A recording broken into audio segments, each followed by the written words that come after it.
Hello குட்டீஸ், praise the Lord. எல்லாம் எப்படி இருக்கீங்க? நல்லா இருப்பீங்கன்னு விசுவாசிக்கிறேன். ஹாய் ஆன்சி, எப்படி இருக்க?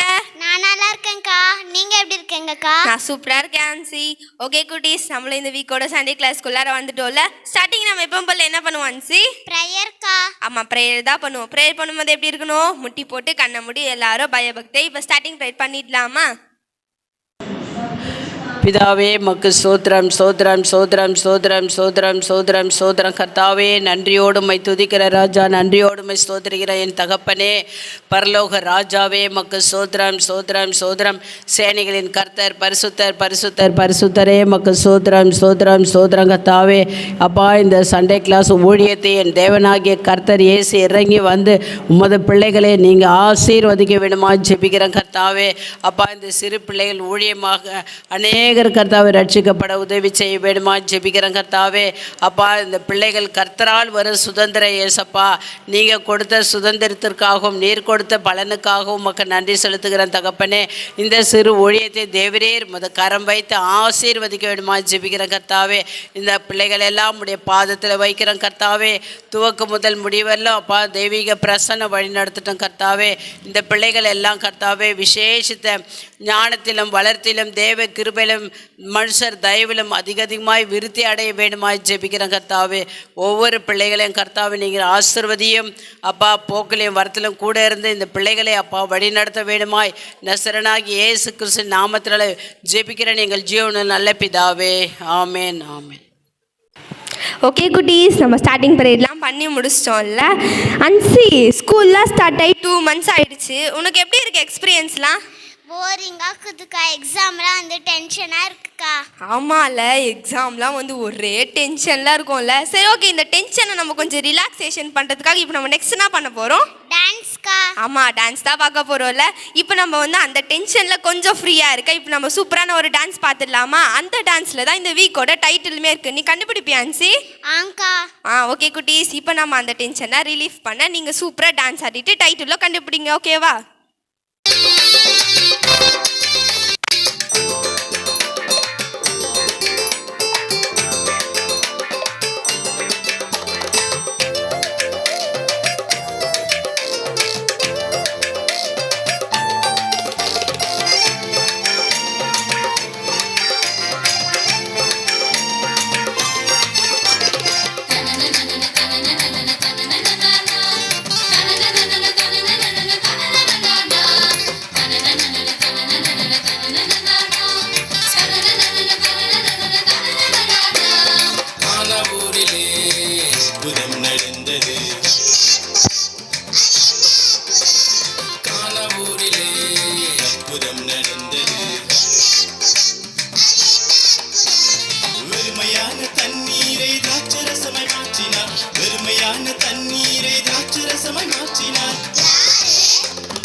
ஓகே குட்டீஸ், எல்லாம் சூப்பராக வந்து இந்த டென்ஷன்லாம் போக சூப்பராக ஒரு டான்ஸ் பர்ஃபார்மன்ஸ்லாம் முடிச்சிட்டோம். எல்லாம் நீங்களும் சூப்பராக ஆடிருப்பீங்கன்னு நினைக்கிறேன். ஓகே, நான் ஒரு கொஷின் கேட்டிருந்தேன்ல, அந்த டான்ஸில் தான் வந்து ஒரு டைட்டிலும் இருக்குது அப்படின்னு சொல்லி நீங்கள் கண்டுபிடிச்சிங்களா? சூப்பர், ஸ்டார்டிங்லேயே வந்துச்சுல. சரி, ஓகே, அன்சி கிட்ட போய் கேட்டுடலாமா? அன்சி, நீ கண்டுபிடிச்சியா? ஆங்க்கா, என்னது டைட்டிலுக்கு சொல்லு. கானாவூர் கல்யாண வீடுக்கா. ஆமாம், கானாவூர் கல்யாண வீடு, அதுதான் இந்த வீக்கோட டைட்டில். ஓகேவா குட்டீஸ், இப்போ நம்ம நெக்ஸ்ட் என்ன பார்க்க போகிறோம் அன்சி? ஸ்டோரிக்கா. ஆமாம், ஸ்டோரி தான் பார்க்க போகிறோம். அதை குறித்து ஆன்ட்டி நம்மளுக்காக ஒரு குட்டி ஸ்டோரி ரெடி பண்ணிட்டு வந்திருக்காங்க. நீங்கள் அந்த ஸ்டோரி நல்லா கவனமாக கேளுங்க, ஓகேவா? ஹாய் குட்டீஸ், எல்லாரும் எப்படி இருக்கிறீங்க? சந்தோஷமாக இருக்கிறீங்கன்னு நாங்கள் நம்புகிறோம். இன்றைக்கி நம்ம ஒரு அழகாக ஒரு டான்ஸ் ஒன்று பார்த்தோம்ல, அந்த டான்ஸில் என்ன, டான்ஸோட தலைப்பு என்ன இன்றைக்கி? கானாவூரில் கல்யாண வீடு. கல்யாண வீட்டில் நீங்கள் எல்லோரும் கல்யாணத்துக்கு போயிருக்கீங்களா? உங்கள் வீட்டில் எல்லாருக்கும் யாருக்குன்னா கல்யாணம் ஆயிருக்கா? கல்யாணம் ஆனாலுமே எல்லாருக்கும் ஒரே ஜாலி தானே. ஒரு மாதத்துக்கு முன்னாடியே நம்ம எல்லோரும் ரொம்ப சந்தோஷமாக இருப்போம். ஏன்னா கல்யாணத்துக்கு போகும்போது நம்மளுக்கு புது ட்ரெஸ்ஸு கிடைக்கும், எல்லா சொந்தக்காரங்களாம் வருவாங்க, ரொம்ப ஜாலியாக என்ஜாய் பண்ணுவோம் தானே. இங்கேயும் நம்ம ஒரு கல்யாண வீட்டை பற்றி தான் நம்ம பார்க்க போகிறோம். ஏசப்பா வந்துட்டு கானாவூருக்கு கல்யாண வீட்டுக்காக கூப்பிட்டுருந்தாங்க அவரை. நம்மெல்லாம் வந்துட்டு கல்யாண வீட்டுக்கு பாஸ்டர் அம்மாவெல்லாம் கல்யாணத்துக்கு கூப்பிடுவோமா, கூப்பிட மாட்டோமா? கூப்பிடுவோம். அந்த மாதிரி ஏசப்பாவையும் கல்யாணத்துக்கு கூப்பிட்டாங்க. ஏசப்பா மட்டும் போல, அவர் கூட இருந்த 12 சீசர்கள் போனாங்க. எத்தனை சீசர்கள் போனாங்க? ஏசப்பா கூட இருந்தவங்க மொத்தம் 12 சீசர்கள். கூட ஏசப்பா கூட அவங்க தாயாகிய மரியாளே அவங்க கூட இருக்கிறவங்களும் கல்யாண வீட்டுக்கு போனாங்க. கல்யாண வீட்டுக்கு போனால் அப்போல்லாம் பெரியவங்களெல்லாம் கூப்பிடுவாங்கள்ல நம்ம. அதே மாதிரி ஏசப்பாவையும் அவங்க அம்மா எல்லாரையும் கூப்பிட்டுருந்தாங்க. அந்த டைம் போயிருந்தாங்க. 3ஆவது நாள் கல்யாண வீட்டில் வந்துட்டு கல்யாணம்லாம் முடிஞ்சோடனே எல்லாத்துக்கும் என்ன கொடுப்பாங்க? நம்ம ஊரில் கல்யாணம்னா உடனே என்ன சாப்பிட கொடுப்போம்? பிரியாணி தான் கொடுப்போம். அங்கெல்லாம் அதே மாதிரி நல்ல சாப்பாடெல்லாம் கொடுக்கும்போது கூட என்ன கொடுப்பாங்க? நம்ம ஊரில் பாயாசம் ஸ்வீட்டெல்லாம் கொடுக்குற மாதிரி அந்த ஊரில் திராட்சை ரசம் போகும்போது திராட்சை ரசம் கொடுப்பாங்களா? என்ன கொடுப்பாங்க? திராட்சை ரசம் தான் அந்த டைம்லலாம் வந்துட்டு ரொம்ப ஸ்பெஷலான ஒரு இதுவாக இருந்துச்சான். அப்போ அந்த கல்யாண வீட்டில் திராட்சை ரசம் வந்துட்டு எல்லாருக்கும் கொடுக்கும் பொழுது பாதி பேருக்கு கொடுத்தோன்னே கொஞ்சம் காலி ஆகிடுச்சான். என்ன ஆயிடுச்சு? காலியானோன்னா ஒரு சண்டை வரும்ல, நம்மளுக்கு பீஸ் வரல, அவங்களுக்கு பீஸ் வரல, நம்ம சண்டை போடுறோம்ல, ஐயா இந்த கல்யாணத்துக்கு போனோம்ப்பா, எனக்கு கறியே வரல, வெறும் குஸ்கா தான் வந்துச்சு அப்படின்னு நம்ம சொல்லுவோம் இல்லை? அதே மாதிரி அங்கேயும் வந்துட்டு திராட்சை ரசம் குறைஞ்சிருச்சான். அந்த சப்ளைஸ் எல்லாம் என்ன பண்ணாங்களா, ரொம்ப கஷ்டப்பட்டாங்களா. ஐயோ திராட்சை ரசம் குறைஞ்சிருச்சு, சண்டை வந்துடுமா அப்படின்னு சொல்லிட்டு ஒருத்தருக்கு ஒருத்தர் பேசும்போது அந்த விஷயம் எங்கே போச்சு? ஏசப்பாவோட அம்மா கிட்ட போச்சு. திராட்சை ரசம் குறைஞ்சிருச்சான் அப்படின்னு. ஏசப்பா கிட்ட உடனே அந்த தாயாகிய மரியாள் என்ன சொன்னாங்களா, ஏசப்பாவை கூப்பிட்டு திராட்சை ரசம் குறைஞ்சிருச்சு அப்படின்னு சொன்னாங்களாம். ஏசப்பா உடனே திராட்சை ரசம் குறைஞ்சிருச்சின்னு சொன்னோன்னே சரி நான் ஏதாச்சும் ரெடி பண்ணுறேன் அப்படின்னு சொன்னாரா? இல்லை இன்னும் அதுக்கான டைம் வரல, நான் டைம் வந்தோன்னே பார்த்துக்கிறேன் அப்படின்னு சொல்லிட்டாராம். கொஞ்ச நேரம் கழித்து எல்லாரும் சாப்பிட உக்காந்துட்டாங்களா. சாப்பிட உக்காந்தா ஸ்பெஷலான ஐட்டமே திராட்சை ரசம். எல்லாரும் எதிர்பார்த்து வந்த மாதிரி திராட்சை ரசம் இல்லைன்னொன்னே அவங்களுக்கு எல்லாத்துக்கும் வருத்தம் வந்துடும்ல. உடனே வந்துட்டு எல்லாரும் ஒரே டென்ஷனாக இருக்கும் போது ஏசப்பா என்ன பண்ணாராம், அங்கே இருக்கிற வேலைக்காரங்களை கூப்பிட்டாராம். யாரை கூப்பிட்டாரு? யூதர்கள்லாம் வெளியிலேருந்து உள்ளே வரும்பொழுது என்ன பண்ணுவாங்களா, வீட்டுக்கு வெளியில் ஜாடியில் தண்ணி வச்சுருப்பாங்களாம். எதுக்கு அந்த தண்ணின்னா, நம்ம வெளியே போயிட்டு உள்ளே வந்துடுறேன் கை கால் கூட கழுவாத உள்ளே வந்துடுறோம்ல. கொரோனா காலத்துலலாம் நம்மளாம் என்ன பண்ணோம், கை கால்லாம் கழுவணும், வீட்டுக்கு வந்தோன்னா உடனே குளித்தோம், அந்த மாதிரி தானே செஞ்சோம். ஏன்னா வெளியிலேருந்து உள்ளே வரும்போது யாருக்கிட்டனா கொரோனா இருந்துச்சுன்னா எங்கன்னா நம்ம கை வச்சுருந்தோம்னா கொரோனா நம்மளுக்கு வந்துடக்கூடாது. நம்ம என்ன பண்ணுவோம், கையெல்லாம் கழுவிட்டு எல்லாம் சுத்தமாக தானே வந்தோம். ஆனால் யூதருங்க காலத்தில் அது டெய்லியுமே ஃபாலோ பண்ணாங்களாம். என்ன பண்ணாங்களா, டெய்லியுமே கை காலெல்லாம் கழுவிட்டு தான் உள்ளே வந்தாங்களாம். ஒவ்வொரு வீட்டுக்கு முன்னாடியும் ஒரு ஜாடியில் ஃபுல்லாக தண்ணி இருக்குமா, அதை காலை கழுவிட்டு தான் வருவாங்களாம். இந்த கல்யாண வீட்டில் நிறைய பேர் வருவாங்கல்ல, உள்ளே போகும்போது காலை கழுவணும்னு சொல்லிட்டு 6 ஜாடி நிறைய தண்ணி ரொப்பி வைப்பாங்களா, அங்கே தான் கால் கழுவுனாங்களா. எத்தனை ஜாடி வச்சுருந்தாங்க? அந்த ஒவ்வொரு ஜாடியிலையும் 3 குடம் தண்ணி பிடிக்குமா. எத்தனை குடம் தண்ணி பிடிக்கும்? ஒரு குடம் தண்ணிக்கு எவ்வளோ லிட்டருன்னா 20 லிட்டரு இருக்கிற குடம் தண்ணி. 3 குடம் தண்ணினா 60 லிட்டரு. எத்தனை லிட்டரு? 6 ஜாடி தண்ணி ஃபுல்லாக தண்ணி நிரப்புனாங்களா, எவ்வளோ இருக்கும் தண்ணி லிட்ரு? 360 லிட்ரு. ஓகேவா? 360 லிட்டர் ஃபுல்லாக தண்ணி நிரப்புனாங்களா அந்த 6 ஜாடியில் தண்ணி மட்டும் நிரப்ப சொன்னாங்களா. வேலைக்காரங்களாம் முழிச்சாங்களா, தண்ணி நிரப்புனா எப்போ இது திராட்சை ரசமாக மாறுமா? அவங்க நினச்சாங்களா ஏதோ ஏசப்பா சொல்கிறாரு நம்ம அப்படியே கீழ்ப்படிலான்னு. என்ன பண்ணாங்க? கீழ்ப்படிஞ்சாங்க. யாருமே கேள்வி கேட்கல. நாங்களே திராட்சை ரசம் குறைஞ்சிருக்குதுன்னு சொல்கிறோம் ஏசப்பா, நீங்கள் என்ன தண்ணி நிரப்ப சொல்கிறீங்க அப்படின்னு எல்லாம் கேள்வி கேட்டாங்களா? நாமெல்லாம் மிஸ்ஸை எப்படி கேள்வி கேட்போம்? அப்பா எதுனா ஒன்று சொன்னால் இது என்ன அது என்னன்னு கேள்வி கேட்குறோமா? கேள்வி கேட்கலையா? ஆனால் அந்த வேலைக்காரங்க யாருமே என்ன பண்ணாங்களா? கேள்வியே கேட்கலையா, உடனே கீழ்ப்படிஞ்சாங்களா. என்ன பண்ணாங்களா? உடனே கீழ்ப்படிஞ்சு எல்லாரும் அந்த அந்த அந்த ஜாடியெல்லாம் கழுவிட்டு 6 ஜாடியிலையும் ஃபுல்லாக தண்ணி ரொப்பினாங்களாம். தண்ணி ரொப்பினோன்னா ஏசப்பா வந்து அந்த தண்ணியை பார்த்தாராம். என்ன பண்ணாராம்? அந்த தண்ணி கூட ஏசப்பாக்கு கீழ்ப்படிஞ்சிச்சான். உடனே அந்த தண்ணி திராட்சை ரசமாக மாறிச்சான். இது எங்கன்னா நடக்குமா? திராட்சை ரசமாக மாறுமா? நாமளும் நம்ம வீட்டில் டெய்லி தண்ணி பார்க்குறோமா இல்லையா? அப்போ தண்ணி பார்த்தோன்னே திராட்சை ரசமாக மாறிடுதா?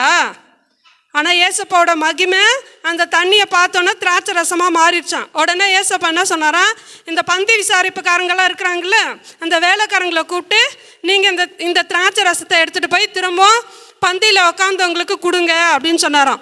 இந்த வேலைக்காரங்களுக்கு மட்டும்தான் தெரியுமா இந்த திராட்சை ரசம் எதனால் வந்துச்சு, யார் இந்த திராட்சை ரசத்தை கொடுத்தாங்கன்னு.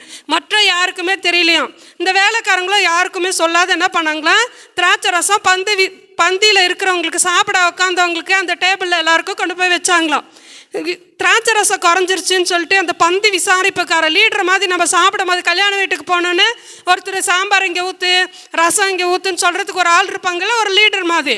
அவர் தான் பந்தி விசாரிப்புக்காரர்.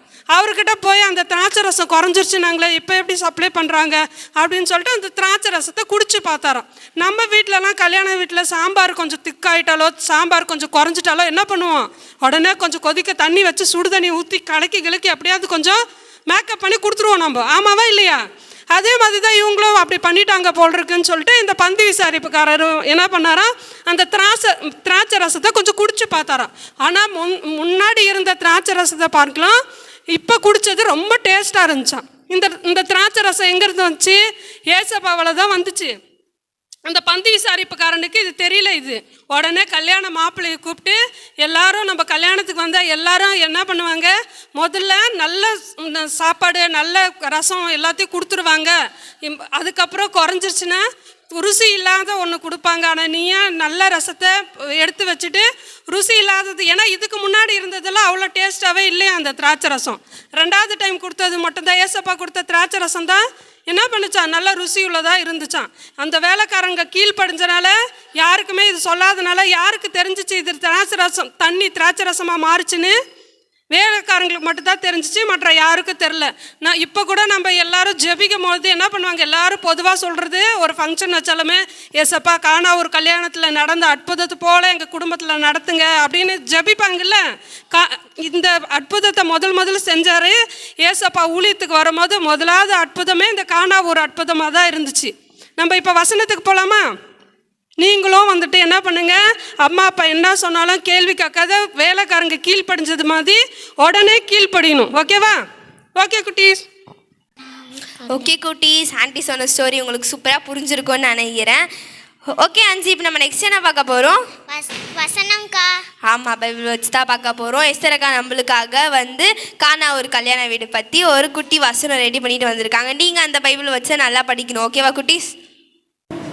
ஹாய் குட்டீஸ், ப்ரைஸ் எல்லாரும் எப்படி இருக்கீங்க? நீங்களாம் நல்லா இருப்பீங்க, நான் கர்த்தருக்குள்ள விசுவாசிக்கிறேன். ஓகே குட்டீஸ், நம்ம இந்த வீக்கில் என்ன யாரை குறித்து பார்த்துட்ருக்கோம் அப்படின்னு பார்த்தீங்கன்னா, எந்த தலைப்பில் பார்த்துட்ருக்கோன்னு பார்த்தீங்கன்னா காணா ஊர் கல்யாண வீடு. அதை குறித்து ஸ்டோரி பார்த்துருப்பீங்க, டான்ஸ்லாம் கூட நல்லா பார்த்தீங்களா, என்ஜாய் பண்ணிங்களா? சூப்பர். ஸ்டோரியெல்லாம் கூட கேட்டிங்களா? அவங்க அந்த வேலைக்காரர் வந்து கீழ்ப்படிஞ்சாங்க, நீங்களும் அந்த மாதிரி கீழ்ப்படியணும். ஓகே குட்டீஸ், இப்போ வசனத்துக்குள்ளே போகலாமா? அவர் உங்களுக்கு என்ன சொல்லுகிறாரோ அதின்படி செய்யுங்கள். யோவான் 2ஆம் அதிகாரம் 5ஆம் வசனம். மறுபடியும் சொல்லலாமா குட்டீஸ்? அவர் உங்களுக்கு என்ன சொல்லுகிறாரோ அதின்படி செய்யுங்கள். யோவான் 2ஆம் அதிகாரம் 5ஆம் வசனம். அவர்னா யாரு? ஓகே, இதுக்குள்ள மீனிங்காக பார்க்கலாமா? அவர்னா யாருங்க சொல்லுங்கள். அவர்னா யாரு? ஏசப்பா. கரெக்டாக சொன்னீங்க. யாருன்னா அவர்னா ஏசப்பா. ஏசப்பா உங்களுக்கு என்ன சொல்லுகிறாரோ அதன்படி செய்யுங்கள் அப்படின்னு வந்து யாரை பார்த்து சொன்னாங்க அப்படின்னு பார்த்தீங்கன்னா மரியாள் தான். இப்போ வந்து அந்த ஸ்டோரியில் நீங்கள் நல்லா கவனிச்சிருந்தீங்கன்னா உங்களுக்கு தெரிஞ்சிருக்கும். அம்மா சொன்னாங்க இல்லைங்களா, ஸ்டோரி கேட்டிங்க தானே, அந்த ஸ்டோரியில் சொன்னாங்க பார்த்தீங்களா, மரியாள் அம்மா வந்து திராட்சை ரசம் கம்மியாயிடுச்சின்னு சொல்லிட்டு திராட்சை ரசம் கம்மியாயிடுச்சின்னு சொல்லிட்டு பார்க்கும்போது அப்போ வந்து அவங்க சொல்கிறாங்க, நீங்கள் போயிட்டு அவர் என்ன சொல்கிறாரோ அதன்படி செய்யுங்கள் அப்படின்னு பார்த்து அந்த வேலைக்காரரை பார்த்து மரியாள் அம்மா சொல்லுவாங்க, ஏசப்பா உங்களுக்கு என்ன சொல்கிறாரோ அதை நீங்கள் செய்யுங்க, அதை நீங்கள் கீழ்ப்படிங்க அப்படின்னு சொல்லிட்டு சொல்லும் பொழுது அவங்க அந்த ஸ்டோரியில் நீங்கள் ஃபுல்லாக நீங்கள் கேட்டிருந்தீங்கன்னாவே இந்த வசனத்தோட அர்த்தம் மீனிங் ஃபுல்லாக உங்களுக்கு புரிஞ்சிருக்கும். அப்போ ஒவ்வொரு விஷயத்துலையுமே பார்த்தீங்கன்னா ஏசப்பா இந்த காலகட்டத்தில் கூட பார்த்திங்கன்னா நம்மளுக்கு ஏசப்பா வந்து அழகான பைபிள் வசனத்தை நம்மளுக்கு கையில் கொடுத்துருக்காரு. அதில் இருக்கிற ஒவ்வொரு வசனத்தின் பிரகாரம் நம்மளும் என்ன பண்ணணும், அதுக்கு கீழ்ப்படியணும். ஒரு வசனம் கூட ஏசப்பா அந்த பைபிளில் சொல்லியிருக்கிறாரு, என் கட்டளைகளின்படியும் என் கற்பனைகளின்படியும் நீங்கள் வந்து செய்ய கவனமாக இருங்கள் அப்படின்னு சொல்லியிருக்காரு. அப்போ அதே போல் தான் ஏசப்பா அந்த நம்மளுக்கு அந்த வேத வசனத்தில் என்னென்னலாம் சொல்லியிருக்காரோ அதன் பிரகாரம்லாம் நம்ம செய்யறதுக்கு நம்ம எப்படி இருக்கணுமா, கவனமாக இருக்கணுமா. அவருடைய வார்த்தைக்கும் அவர் என்னென்னலாம் சொல்லியிருக்கிறாரோ அதன் பிரகாரம்லாம் நம்ம செய்யறதுக்கு எப்பயுமே என்ன பண்ணணும், ஆயத்தமாக இருக்கணும். எப்பயுமே சொல்கிற ஒவ்வொரு விஷயத்துக்கும் நம்ம செய்யறதுக்கு கீழ்ப்படியணும், நம்மளே வந்து ஒப்பு கொடுக்கணும். அதை தான் அந்த வேலைக்காரர்கள் செஞ்சாங்க. அவங்க சொன்ன உடனே, இல்லை ஏசப்பா இதில் இது எப்படி கூடும், நீங்கள் எப்படி தண்ணீரை நிரப்ப சொல்கிறீங்க, ஒரு 6 கற்சாடி எடுத்துகிட்டு வந்து வச்சுட்டு தண்ணீரை நிரப்ப சொல்கிறீங்க, தண்ணீரை நிரப்புனா அது எப்படி திராட்சை ரசமாக மாறும், நீங்கள் யோசிங்களா, தண்ணீர் போய் திராட்சை ரசமாக மாறுமா? ஆனால் வந்து ஏசப்பா அவர் ஒரு வார்த்தை சொன்ன உடனே வானமும் பூமியும் அவராலே உண்டாக்கப்பட்டது. அவருடைய ஒரு வார்த்தையினாலே வந்து அதெல்லாம் எம்மாத்திரம், அந்த தண்ணீர் வந்து திராட்சை ரசமாக மாறினது லேசான காரியம். வானத்தையும் பூமியும் படைத்த ஆண்டவருக்கு இதெல்லாம் வந்து என்னது, ஒரு லேசான காரியம். இந்த நாட்களிலும் நீங்களும் வந்து எது குறிச்சாது எனக்கு இது இல்லை அது இல்லை எனக்கு குறைவுபட்டிருக்குன்னு நீங்கள் கவலைப்பட்டு கொண்டிருந்து இதை பார்த்து கொண்டிருந்தீங்கன்னா நீங்களும் என்ன பண்ணணும், ஏசப்பாவை நோக்கி நீங்கள் ப்ரேயர் பண்ணணும். அது நம்ம ப்ரேயர் பண்ணும்போது நம்மளுடைய குறைவுகள் எப்படி இந்த காணா ஒரு கல்யாணத்தில் அந்த குறைவு வந்து ஆண்டவர் வந்து நிறைவாக்குனாரோ அதே ஆண்டவர் இந்த நாளிலும் அவர் நேற்றும் இன்றும் என்றும் மாறாத தேவன். நீங்களும் அவரை நோக்கி ப்ரேயர் பண்ணும்போது ஜெபம் பண்ணும்பொழுது உங்களுடைய குறைவுகளையும் ஏசப்பா நிறைவாக்குவார். ஓகேவா குட்டீஸ்?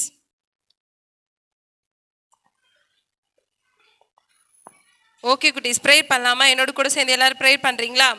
எங்களை அதிகமாக நேசிக்கதான் பரிசுத்தமான பரலோக தகப்பனே, இந்த ஆசீர்வதிக்கப்பட்ட நல்ல அப்பா ஸ்தோத்திரிக்கிற ராஜா, ஆசீர்வாதமாக நல்ல வேலைக்காகவும் நாங்கள் நன்றியோடு துதிக்கிறோம். உம்மை ஸ்தோத்திரிக்கிற ராஜா அப்பா, இந்த நாளிலே கூட தகப்பனே அப்பா உம்மை ஸ்தோத்திரிக்கிறோம், உம்மை துதிக்கிற ராஜா. கடந்த நாட்கள் ஆண்டவரே அப்பா 7 மாதங்கள் ஆண்டவரே எங்களை பாதுகாத்து ஆண்டவரே அப்பா, இந்த 8ஆம் மாதத்தில் ஆண்டவரே 3ஆம் நாளை கத்த நீர் காண கிருபை செய்தீரே ஆண்டவரே. எத்தனையோ பேர்கள் ஆண்டவரே அப்பா இந்த வருஷத்தின் துவக்கத்தில் இருந்தவர்கள் அப்பா இந்த நாளில் இல்லாமல் இருக்கும் பொழுது எங்களையும் கிருபையாய் தகப்பனே அப்பா இந்த இடத்துல ஆண்டவரே அப்பா நீ ஜீவனோடு நிற்க வைக்கிறது நம்முடைய கிருபை தகப்பனே.